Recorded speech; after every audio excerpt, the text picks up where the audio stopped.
за Хайнс. И така, отстрани имаше произведение на чувството индиански въздух.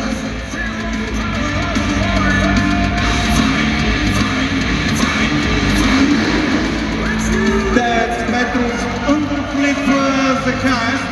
С една така типична немска платинайска гойстие.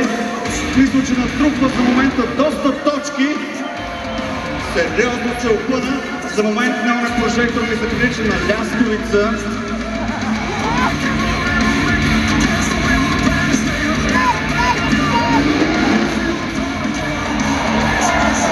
Браво, браво!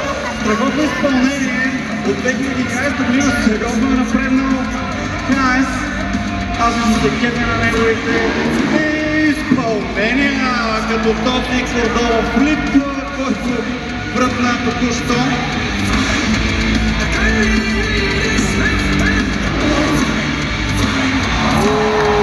Да, тук имаше дабъл си крап, ноу-хендър на моменти.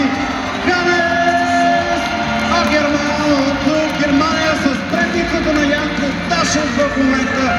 Крайен кръг на световният шампионат. Да видим какво ще избере Хайнс за неговия дабъл-ап скок. Ще бъде наистина интересен подбора на рампата.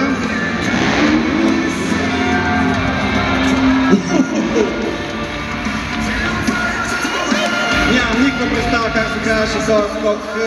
Не се чувствам длъжен.